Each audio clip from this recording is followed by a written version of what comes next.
saya hormati Pak Wardani, Direktur SMK dan Direktur Ristek, kemudian juga Pak Profesor Indis, Kepala Balai, dan Pak Kacak Dinas Pendidikan, Pak Sufi Rintang, dan seluruh tim, juga Pak Kepala Sekolah, Besok, Pak Samosir, Bapak Ibu Guru. Terus di belakang saya lihat ada dari Dinas Pendidikan Kota Siampaga. Terima kasih. Bapak Ibu sekalian, saya senang sekali bisa hadir di sini. Jadi Pak Sufi, saya ini latihan Bapak, bukan orang Kabupaten Garut. Saya tamat SMA 2. Jadi kalau pulang saya selalu dekat sekolah sini, karena rumah orang tua saya di depan USI. Di USI saya besar lahir di Pakuasan sana. Jadi Bapak Ibu sekalian, saya juga punya motif juga. Mumpung saya direktur, saya ajak aja direktur dari Kemendikbud di kampung saya. Bercanda lah. Tapi Pak Direktur ternyata memang belum pernah ke Karo maupun ke Sinangka. Jadi sekaligus untuk bisa mengingat. Kemudian yang kedua, Bapak Ibu, juga saya ingin melihat perkembangan dan situasi terkait dengan vokasi. Saya perlu sampaikan ke Bapak Ibu bahwa pemerintah dalam hal ini Pak Presiden dalam kebijakannya memang menempatkan vokasi menjadi suatu prioritas. Tugas kami di kantor Staf Presiden itu adalah melakukan monitoring dan evaluasi terhadap program strategis nasional dan kemudian juga isu-isu strategis nasional khususnya yang menjadi arahan Bapak Presiden. Jadi kami memang di vokasi, khusus pendidikan atau vokasi, dan saya terlibat banyak dulu dengan Mas Rik. Mas Rik ini adalah tenaga ahli saya. Kalau beliau sebenarnya yang ahli pendidikan, karena dokternya dokter pendidikan. Kalau saya yang di lingkungan sebenarnya, karena saya waktu di satu Pak Jokowi itu saya dipanggil di sana untuk mengurus lingkungan. Jadi terima kasih Pak Beso, masukkan wawasan lingkungan kan. Jadi saya di tugasnya di hutan pertama itu ngurus lingkungan terkait sama kebakaran hutan dan lahan. Tapi di periode kedua saya menjadi di bidang pembangunan manusia, jadi ngurus kesehatan, ngurus pendidikan, lebih banyak lagi. Tapi kembali lagi bahwa terkait dengan vokasi ini memang menjadi sangat strategis pada itu, karena kita terlalu lama gitu ya menyadari tapi mengabaikan menyadari pentingnya vokasi, tapi tidak terlalu serius investasi di vokasi. Oleh sebab itu, di dalam periode ini kita memang melihat bagaimana pemerintah berupaya untuk menempatkan vokasi menjadi satu yang strategis. Saya masih ingat kalau orang mau STM kan, masuk SMA itu baru keren Pak. Kalau masuk STM itu belum Pak. Tapi kan sekarang nggak bisa lagi kita dalam cara pandang berpikir seperti itu, bahwa SMK juga keren, SMK juga bisa, SMK juga hebat, gitu. SMK juga luar biasa. Nah, karena sekarang itu cara berpikirnya juga mengalami perubahan. Kalau dulu orang yang sekolah tinggi sesuai dengan jabatan, kalau sekarang orang sekolah sesuai dengan perkembangan jabatannya. Jadi anak SMK juga bisa jadi dia bekerja, nanti dia lanjut D3, kalau tidak karirnya berkembang lagi dia sekolah lagi S1, sistem kita memungkinkan itu. Karirnya berkembang mungkin dia S2, karirnya berkembang bisa S3, karena tidak ada dilarang lagi kayak dulu orang harus tamat sekolah dan ke atas harus berkuliah. Ini merupakan satu hal yang justru semakin banyak peluang-peluang kita berikan. Nah, Bapak Ibu sekalian, tadi yang disampaikan oleh Pak Direktur, jadi mohon maaf ini, saya bukan membacakan CV Pak Direktur, tapi omongan Pak Direktur tadi sudah dengarkan itu, Bapak, karena beliau ini mulai karirnya dengan guru SMK.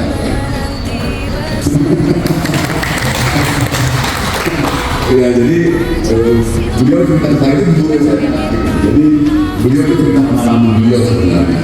Hanya mungkin direktur punya sedikit kekuasaan, beliau sedikit kekuasaan. Bercanda, tapi apa yang disampaikan beliau menjadi sangat strategis. Misalnya soal UMKM, kita sekolah, ekonomi kita itu lebih dari 90% ditopang oleh UMKM. Jadi kecil sekali industri besar dan makro itu. Artinya lapangan pekerjaan kita itu paling besar sekali itu di UMKM. Tapi lagi orang bekerja di UMKM itu dianggap masa depan saya gimana ya, kira-kira gitu ya. Tapi sebenarnya yang harus kita lihat itu juga dari sisi bagaimana secara faktual bahwa ekonomi kita itu harus ditopang dan banyak UMKM yang pengorganisasinya Pak Acak makin bagus Pak, manajemennya makin bagus, tokohnya makin bagus, unit produksinya makin bagus dan lain-lain. Dan semua itu membutuhkan ilmu pengetahuan dan orang-orang yang ada. Nah, oleh sebab itu Bapak Ibu, tawaran dari Pak Direktur tadi itu mungkin harus bisa serius Pak Acak. Nanti saya sambil intip kalau kejadian bantu naik 10 lantai gitu. Dan ini tentu merupakan satu hal yang penting untuk kita lihat, dan hal yang lain itu kami di kantor presiden selalu memonitor itu perkembangan terkait dalam berbagai bidang termasuk juga advokasi, termasuk juga berkaitan tadi yang disampaikan oleh Pak Kepala Balai, namanya skilling dari para guru itu menjadi sesuatu yang sangat penting. Banyak yang ada Pak. Saya background saya dari sekolah bisnis satu saya itu saya accounting and finance. Memang sebagai bookkeeper itu akan bilang bagi jurubicara untuk accounting and finance itu akan bicara tentang dalam artian ilmu yang dibilang akuisisi, merger dan lain-lain sebagainya. Itu untuk orang yang memang level atas. Tapi untuk level bawah yang sampaikan Pak Direktur tadi akan bilang karena akan diganti dengan artificial intelligence dan lain sebagainya. Tapi bukan berarti ilmu itu akan hilang, tidak. Tapi semakin kecil dan semakin di ujung yang dibutuhkan. Oleh sebab itu, Bapak Ibu memang disrupsi tadi yang sampaikan itu memang menjadi suatu keniscayaan. Problem tadi Pak cek soal jurusan itu yang nggak laku lagi atau laku lagi itu juga problem di perguruan tinggi karena kami di KSP pendidikan juga mengurusi mulai dari PAUD sampai perguruan tinggi ya Pak. Ini kami juga banyak menemukan di perguruan tinggi bernostalgia Bapak Ibu. Ini dulu kampus ini pendidikan ini awalnya dengan fakultas ini tapi nggak ada siswanya lagi, malah jadi beban. Hanya kita menyarankan untuk ditutup saja prodi-prodi yang memang nggak dibutuhkan lagi, bahkan beberapa secara kreatif berubah. Jadi memang sesuatu yang aktual untuk bisa kita lakukan. Nah tentu Bapak Ibu kami mengharapkan juga untuk tadi terima kasih Pak Kepala Sekolah tadi ada banyak sekali kegiatan dalam rangka penguatan soft skill dari siswa.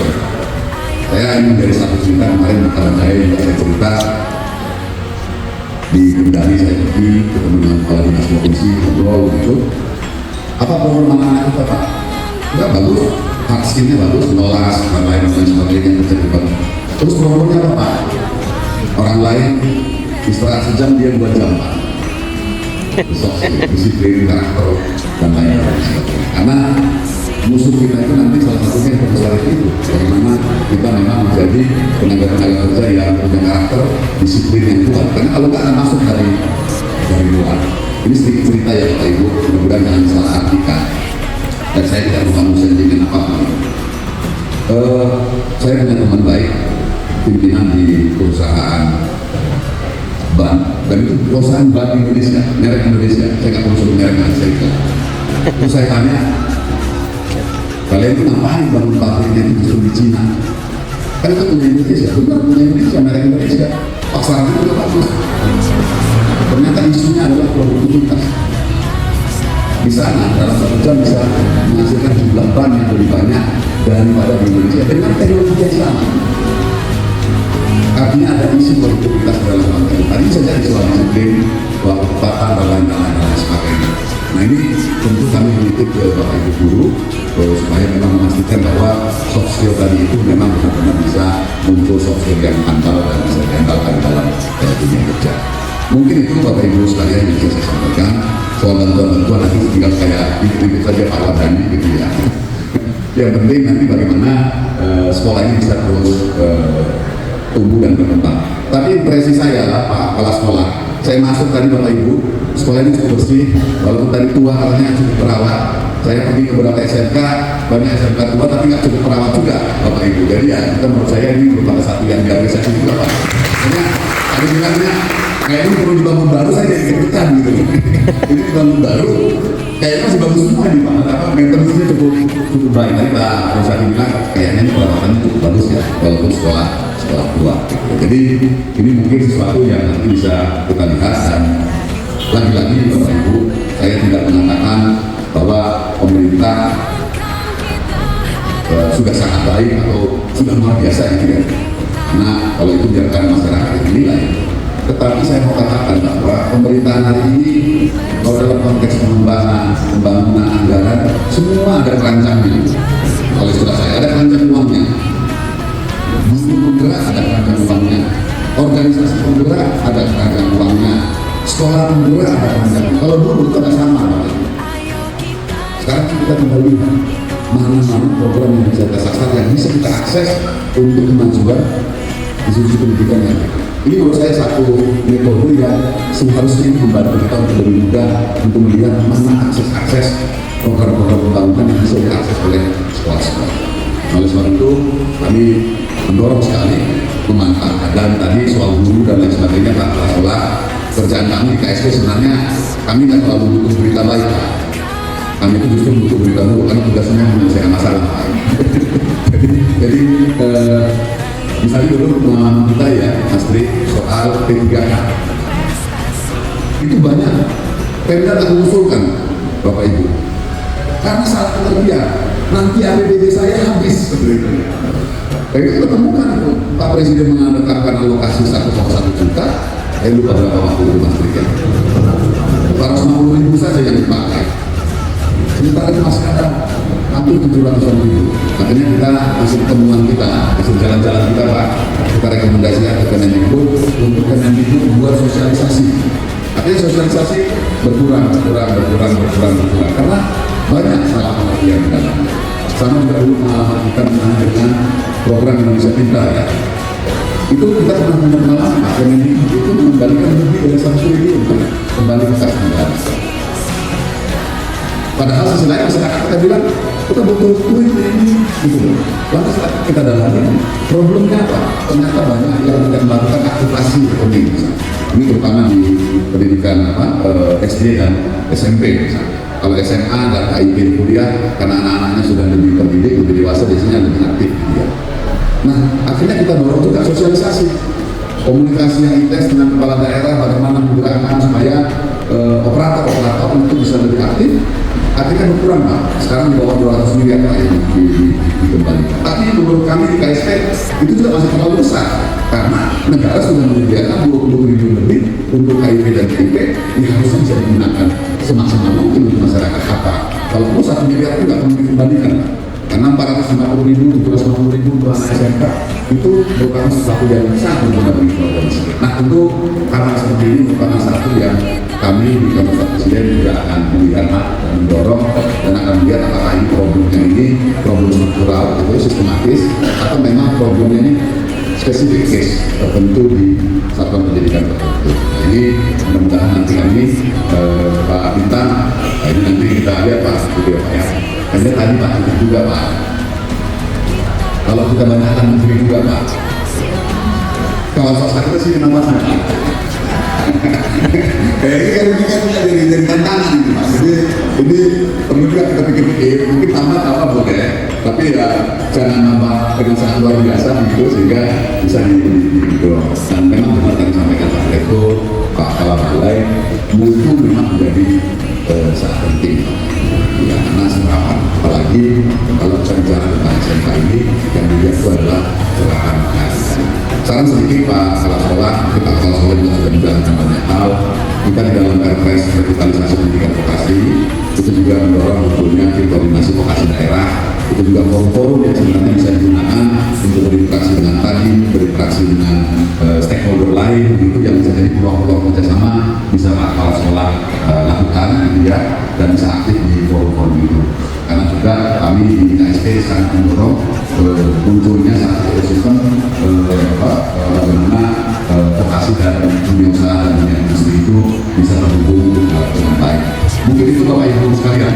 Sekali lagi terima kasih, saya senang sekali bisa hadir di SMK 1 Kecamatan Siang kali ini, dan semoga SMK ini bisa terus dan guru-gurunya dan tenaga kita juga sejahtera Pak. Jadi kalau sekolahnya nggak sejahtera juga itu jadi persoalan tersendiri juga itu. Jadi mudah-mudahan, dan tadi dia itu Pak, kami memang di kantor Pak Presiden sangat mendorong layanan-layanan ini bisa menjadi BRI, termasuk rumah sakit dan lain sebagainya. Karena cerita yang sama sebenarnya di sektor kesehatan Bapak Ibu. Misalnya rumah sakit tentara Siantar itu sudah BRI belum, masih PNBP. Itu sering masalah jadinya. Kemana? Ya, Narsum sudah, tapi rumah sakit tentara dan lain sebagainya. Jadi memang trajektori dari organisasi-organisasi kita itu sekolah kesehatan itu memang menuju BLU dan BLUD ya, supaya lebih mandiri di dalam pengelolaan keuangan. Kalau nggak kan kita kembali itu Kementerian Keuangan, belum lagi nanti Kementerian Keuangan kembalikannya di bulan Desember tanggal 5, uangnya harus dipakai tanggal 31, itu kayak nggak ada gunanya gitu Pak. kayak ada gunanya itu.